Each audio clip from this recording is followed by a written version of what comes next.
যে হিসাবের আগেই ডেকে গর্ত হয়ে গেছে। মাজারের যে যত টাকা ওঠে এরা কিন্তু বিভিন্ন খাদেমদের পেটে চলে যায়।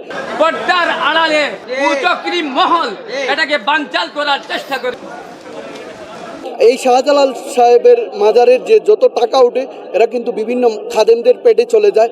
এই মাজারদের যেই বন্যার সহযোগিতা করার কথা ছিল এই সবার আগে এই মাজারের, সেই মাজার কখনো কোথাও গরিব দুঃখীর, এই টাকাটা কোথাও গরিব দুঃখীর কাজে লাগে না।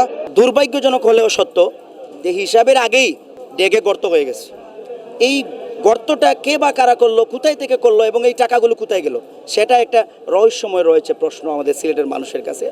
পর্দার আড়ালে যেসব স্বার্থান্বেষী মহল, কুচক্রী মহল এটাকে বানচাল করার চেষ্টা করবেন, কিন্তু শাহজালালের মাজারের পবিত্রতা উন্নতি নিয়ে কেউ যদি কোনো কালো হাতের কোনো ইশারা করেন, আপনার সাই থেকে আরো নিঃশেষ হয়ে যাবেন। সিলেটের শুধু শাহজালাল মাজার না, এখানে সাফরান মাজার রয়েছে, আর অনেকগুলো মাজার রয়েছে।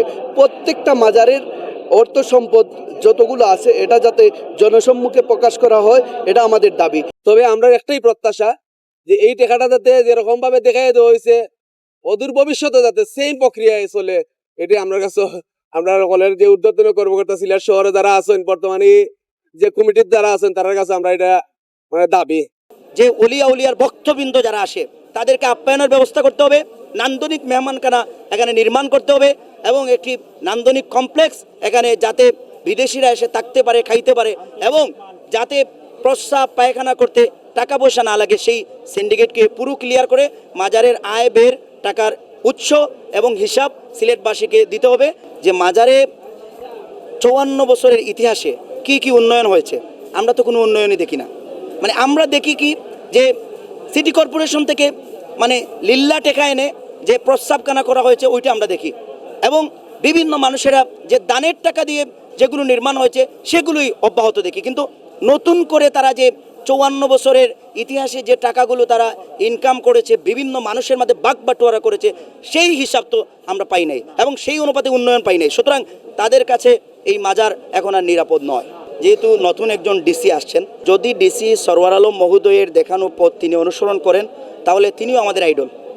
আর যদি তিনি সেই পথ অনুসরণ করতে ব্যর্থ হন তাহলে সিলেটবাসী সে জবাব দেওয়ার জন্য প্রস্তুত রয়েছে। নতুন যে ডিসি আসছেন, আমাদের সিলেটের নতুন ডিসি, ওনার কাছে আমাদের একটা রিকোয়েস্ট থাকবে, একটা দাবি থাকবে, মাজারের স্বচ্ছতা, জবাবদিহিতা, এই দুইটা জিনিস। আর দ্বিতীয়ত হচ্ছে মাজারের যে সকল সম্পদ রয়েছে সেই সম্পত্তির জনসম্মুখে প্রকাশ করা হোক এবং একটা তালিকা দেওয়া হোক যে মাজারে এত কোটি টাকার একটা সম্পত্তি রয়েছে, মাজারে এই জায়গায় সম্পত্তি রয়েছে, এগুলো আমাদের সিলেটবাসীর সামনে স্পষ্ট করা হোক। সিলেটবাসী যেহেতু ডিসি সারওয়ার আলম নাই, সেক্ষেত্রে আমরা চাই যে ডিসি আসবে উনি যাতে সারওয়ার আলম হয়ে ওঠেন। নতুন ডিসির কাছে আমাদের একটাই দাবি, শুধু মাজার না, সিলেটের সকল দুর্নীতি যেই জায়গায় দুর্নীতি হচ্ছে এই জায়গায় যাতে উনি হাত দেয় এবং যাতে এই সিলেটকে সুন্দর নগরী হিসাবে গড়ে তোলার জন্য উনি কাজ করেন।